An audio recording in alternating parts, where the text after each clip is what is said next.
You're watching JSR, Africa's global platform. Dr. Oyelade and Fatima, welcome to my show. Thank you for having us. So let me start with you, Dr. Oyelade. How did CASA Foundation start for you? CASA Foundation started as an initiative of a group of people, partners. I founded CASA Foundation, just to be clear. However, right up upon starting CASA Foundation, we invited a group of partners to come on board and talk about African economic development. Africans in diaspora, how they can contribute to the development of Africa, how we could replicate the gains and the benefits that we saw across North America in Africa by helping facilitating education, development of education, advancing education, relieving poverty across Africa, homeland. You always have a passion for that. And so that was how we all came together after the initiative of CASA Foundation started from me. And what sparked it? Was this something that was going on wrong in Africa that you thought that, this foundation can push it and correct it? Yes, indeed. I have actually always been passionate about African development. One, because of my background in investment banking and having funded various aspects of the banking sector in Africa.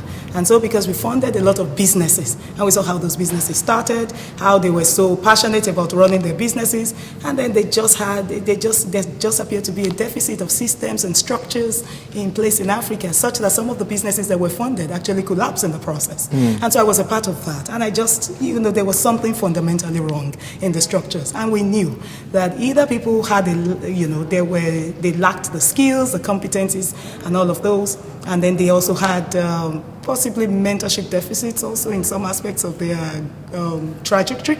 And at the end of the day, we thought putting the platform together where people could gain skills and competencies from various experts across diverse professions might help people in that journey of setting up their businesses, of learning more, and all of those. So that was the initial concept of CASA Foundation. However, from what you can see, CASA Foundation has actually grown, evolved. It's generated and evolved into something quite different. And that brings Fatima into the picture. You've been very instrumental in the organization of the Friends of Africa Economic Development Conference for 2016.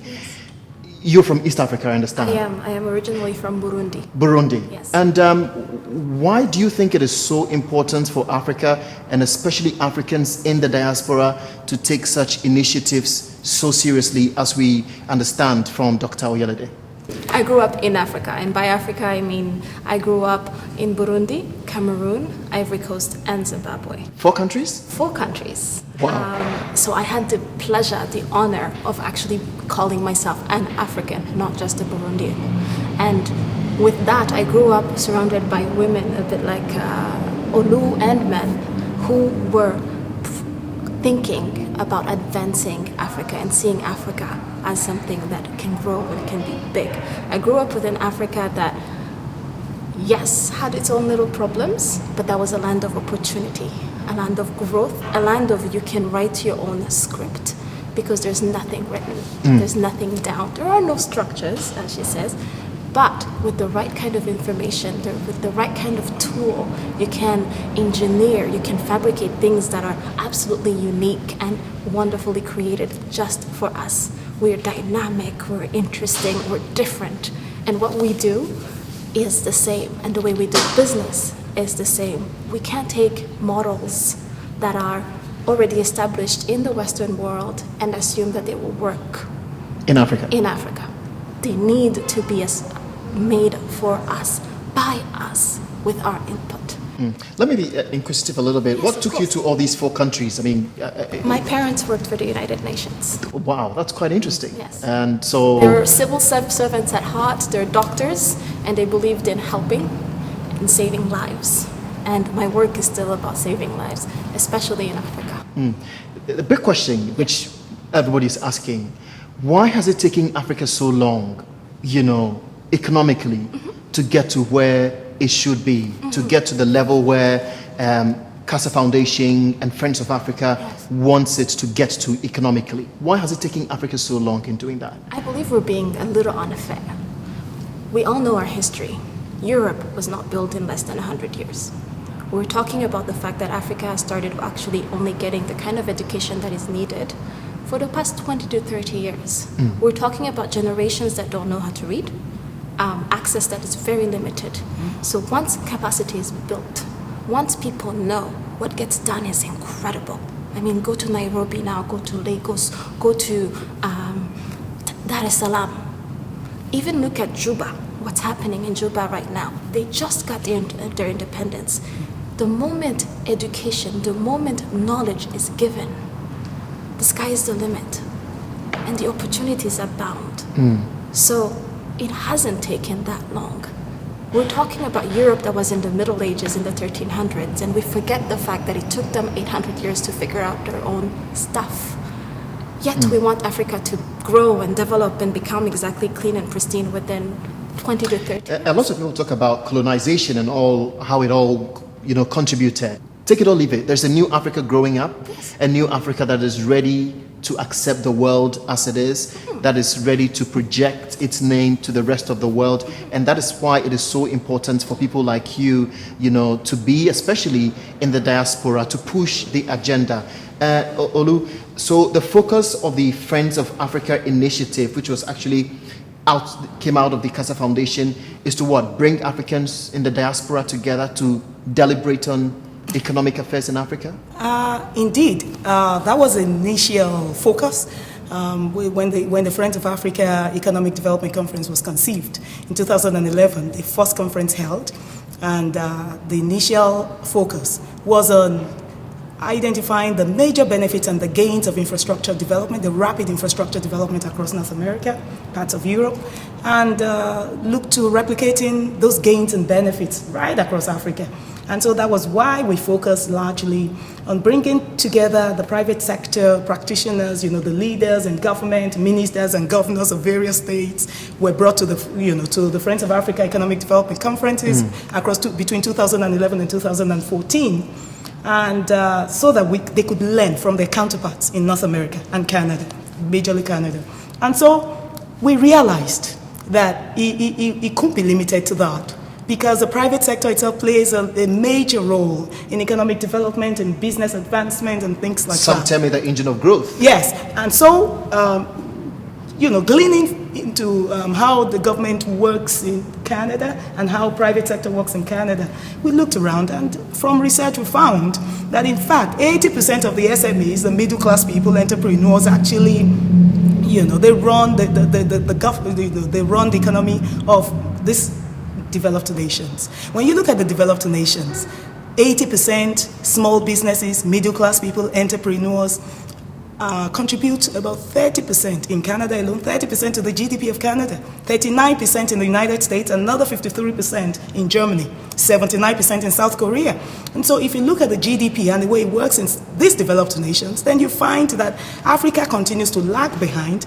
And so there is that school of thought that I belong to that believes Africa lags behind in this respect, because it's not been able to catch up with some of the other nations around it, in terms of economic development. And so the platform focuses on that, how you can actually bring together the professionals, diasporans, government parties, private sector practitioners, and have a deliberate, robust discussion about how we can advance. And it's not limited to the discussion of how you can advance economic development or infrastructure, how we can actually be participants, full participants and collaborators, co-creators as African businesses. Because the African businesses, when the government, discusses its agenda, because as you must remember, 80%, the government itself runs about 80% of the show in most African nations. Yeah, it's driven by government. And so when the agenda... What government wants is what needs to be done. Absolutely. So when it's done 80% that way, then you need to understand that until you bring in the private sector, until you bring in the professionals, until you bring in the entrepreneurs who will not only create new jobs, government can create all the jobs, so they create the new jobs, they pay the taxes, they generate revenue for you, they bring in the partnerships and the technical expertise. When you have all of this round the table, then we can actually have meaningful, extensive, meaningful deliberations that would dovetail into the kind of results we're looking for. And that's what Friends of Africa stands for. So it's no longer limited to the government sector. It's now shifted to the private sector, of course with collaboration of the government, and that's why we always have government representation.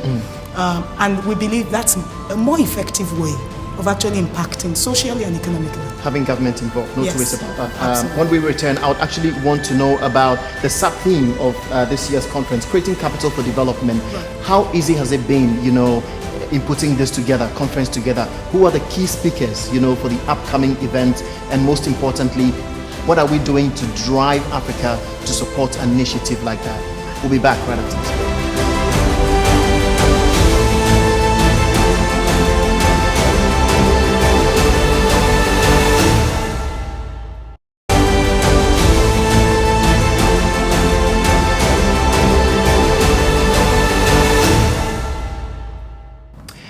Welcome back to JSR, Africa's global platform. We're actually talking about the Friends of Africa FOA 2016. It's an economic development conference happening right here in Toronto, Canada. Dr. Oyelade and Fatima are my guests today. So Fatima, let me start with you this time.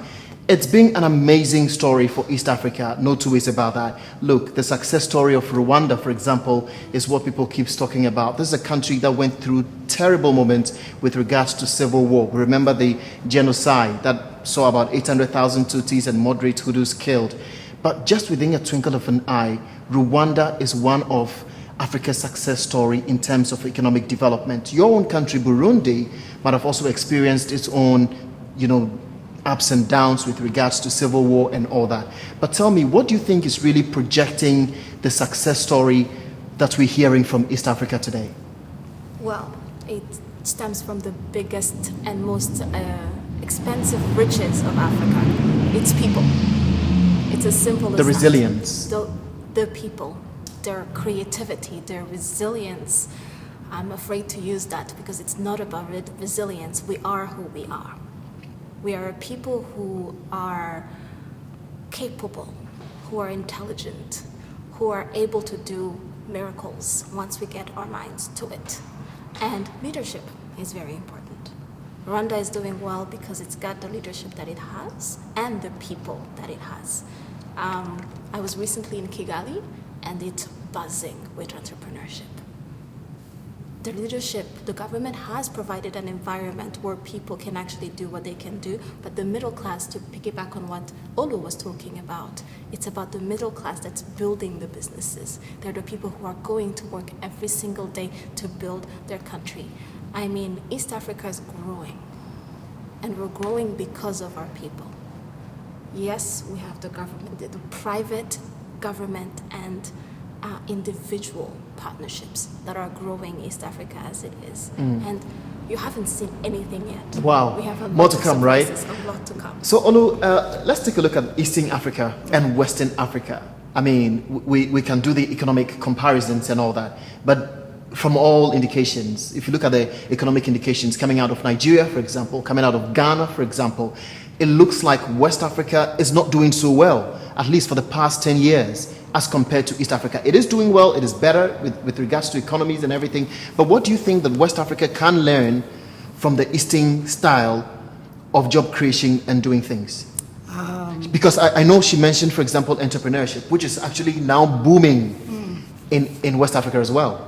Yeah, a major factor that I believe must actually be reviewed is the resource, reliance on specific resources.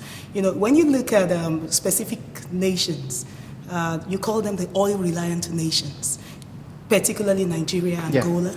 You see they've been worst hit by the economic crisis that West Africa is now faced with, Nigeria being the major driver of that economy. The reformist nations... But the funny thing is that, people inside will not, term it economic crisis. They would say that they're doing well, comparatively better than before. Beg to disagree a little now, because Nigeria, only on the 2nd of September, if I'm correct, declared an economic recession. That economy is actually in a recession now. And that's... to say the least, pathetic, because Nigeria shouldn't be in this current situation. No. It shouldn't have been in the current situation. You find that in some of these countries where you have a looming crisis or an actual crisis, you find that the major issue is a failure to build systems and structures when the opportunities came.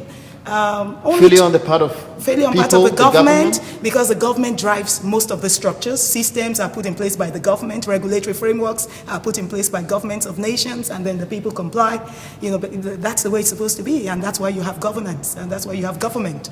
And so when there is a failure, then then the system collapses, because there are no proper structures, sustainable structures to ride for the successes recorded, to ride on such platforms. And so that's what you have. That's the situation that has happened. Big question. Why don't people in the diaspora, like yourself, like Fatima, keep advising people back home to get things done right?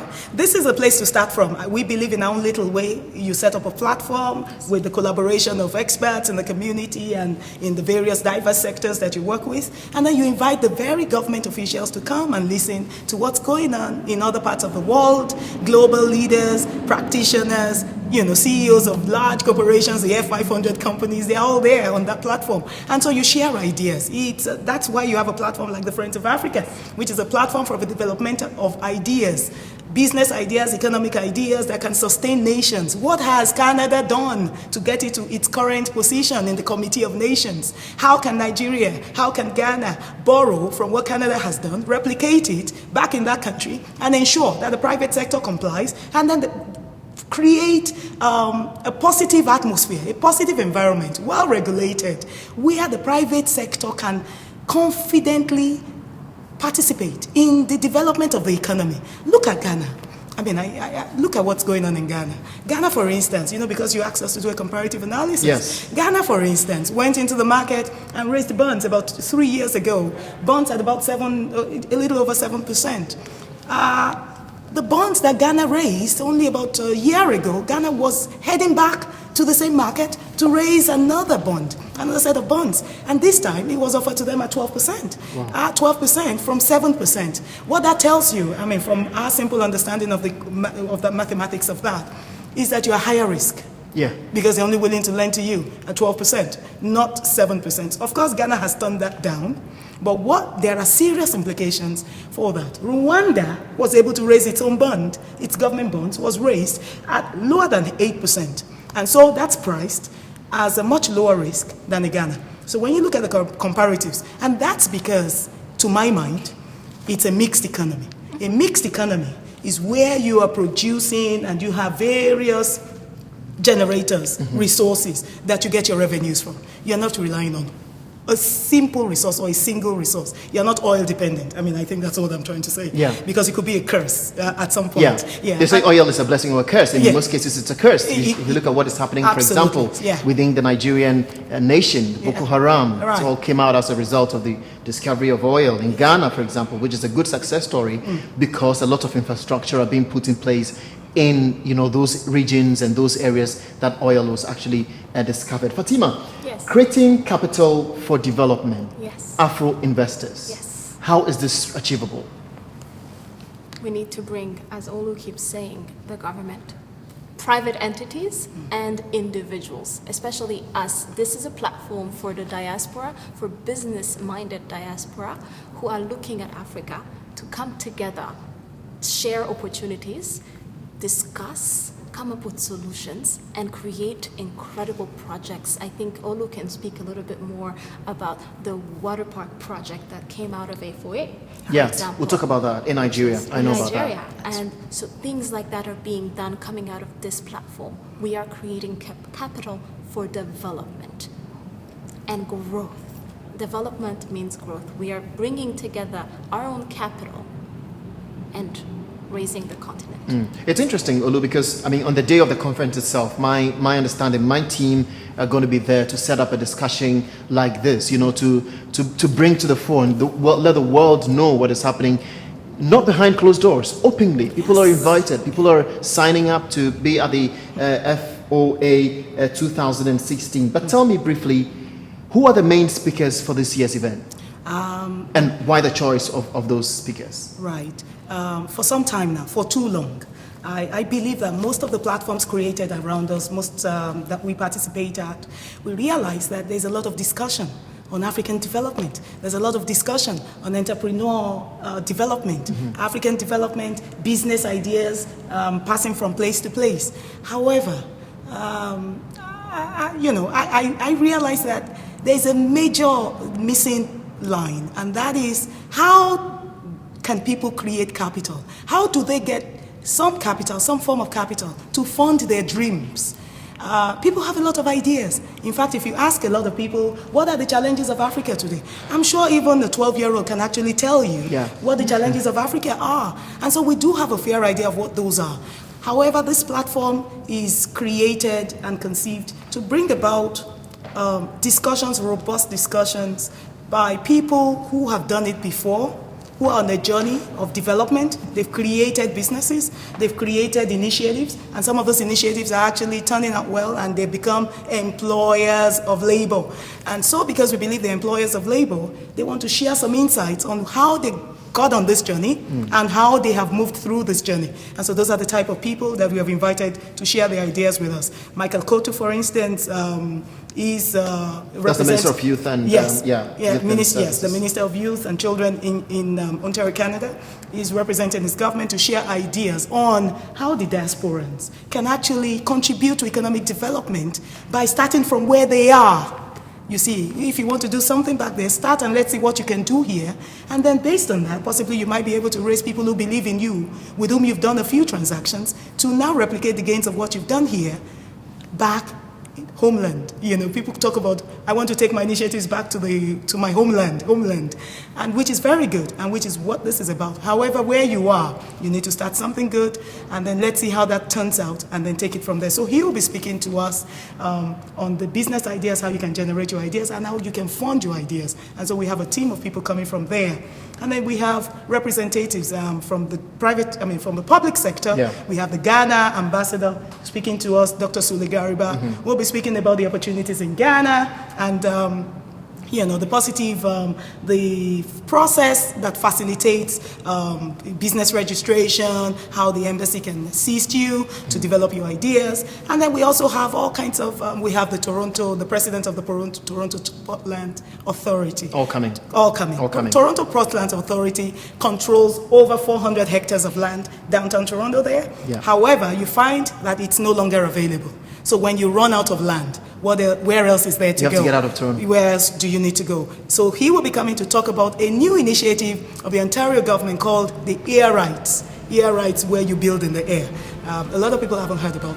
We're bringing people like that to talk about this. I will be speaking myself also about some of the initiatives that we've been able to glean from the various Friends of Africa Economic Development Conferences. Interesting. So let's take a quick break, and when we return, I want to ask a very simple question. Is this conference, regarding the names that you've mentioned, regarding the fact that the theme is creating capital for development, will it be okay for an ordinary person like me to come to a conference and understand it? And to what benefit?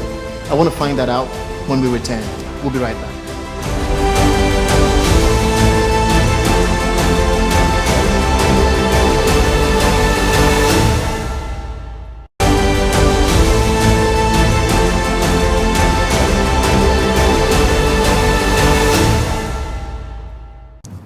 Welcome back to JSR, Africa's global platform, also live on Afro Global Television here in Canada, and also on Joy News in Ghana, West Africa, broadcasting on DSTV. So, Olu and Fatima, my understanding, and the initial question that I wanted to know before we went on this break, is this conference open to the general public?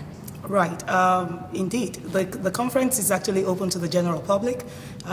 Business people, professionals, entrepreneurs, innovators, students, young people, emerging leaders, people just coming out, and people who actually work as professionals and are looking to do some business on the side because they have a business idea that they would like to flourish. And so it's open to the general public of all gender, And in fact, when you talk about the general public, there's a segment of the conference that leads us to, it's called the Entrepreneur Exchange. We've always had a session for young people, young professionals, young entrepreneurs. And so this year it's actually tagged Entrepreneur Exchange. And the whole idea of Entrepreneur Exchange is, as you well know, Africa itself, the population of Africa the young population of Africa is about 40% of the entire larger population. And you cannot ignore the young population. Which is expected to go higher. And it's expected to go higher. So when you look at the Entrepreneur Exchange, it's not targeted towards the young people alone. It's about all entrepreneurs. However, the focus this year will be on young people. Why? Because we find that there are a lot of young people doing big things. When we say big things, it's not by size, it's by the quantum of the idea itself, what they're doing, and the impact that they are making. If you look at Fatima beside me, Fatima is actually executive director of Mazava, and Mazava is actually a group of doctors and nurses and people who save lives in East Africa. Yet she has a job that she does right here in Canada, Toronto. Yeah. We have a lot of young people like that working with us, even at FOA. And so upon discovering this, we realized that there is a need to actually bring the young people also together, to bring up the ideas and help them to bring about the kind of ideas, the business ideas they have and their dreams. Quick question. Yeah. Does the example of Fatima yes. being here in North America and owning a business back in Africa, does it correct the initial notion that people had that, the exodus of the brain drain of people leaving Africa into North America and Europe and all those places and creating the brain drain in Africa? Does it resolve that? The fact that they can still be here and have businesses back home? Absolutely, yeah. Job creation? Absolutely, it corrects that notion. Because it absolutely corrects that notion because your geography is actually not your destiny. Mm-hmm. Your geography cannot be your destiny. You can do anything from anywhere.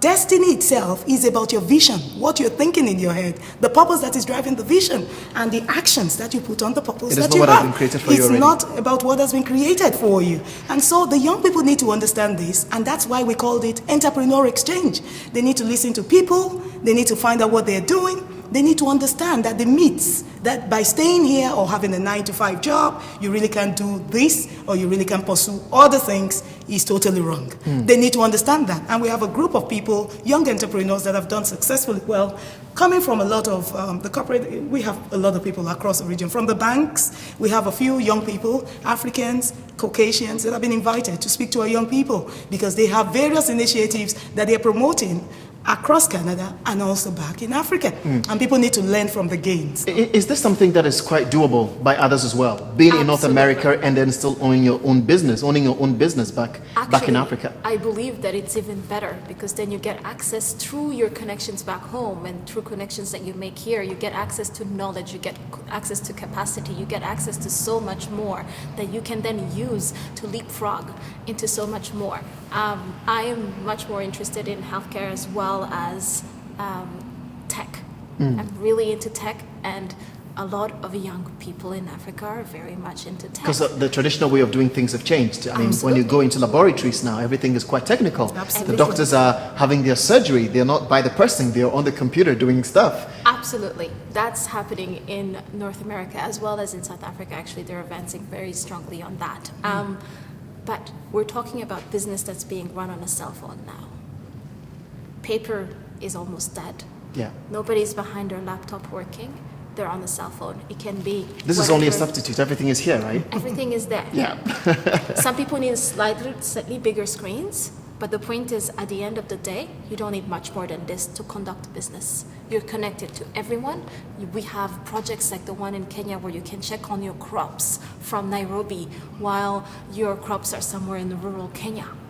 You know how much rain fell on it, you know how much they're growing, you know how much sun they got, you know exactly what's happening with you. You have M-Pesa.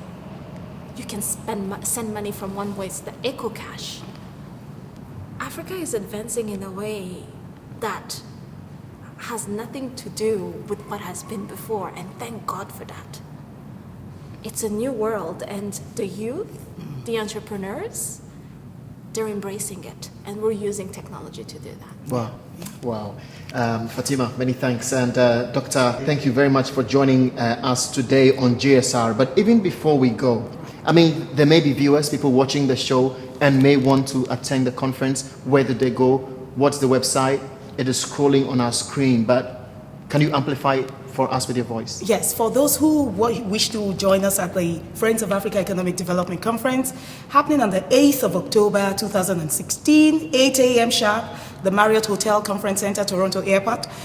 You need to get on www.casafoundation.ca, and the registration button will be right on it to click on that. You click on it and register today. The conference affords you various opportunities to share your business ideas. The president of the stock exchange of Barbados, which is a country, will be there to discuss with you all the platforms and initiatives to raise capital. Of course, obviously, you will need to have something of your own that you've saved for the rainy day, and then they will give you an opportunity to look for opportunities to fund your businesses. Various other speakers are there to share economic trends, business ventures that you should be looking at, doing now at this particular time.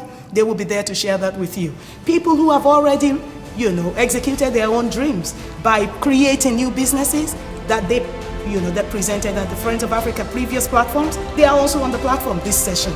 And they will be sharing with you what they presented, how they got their funding, and what they did, and what those businesses are about.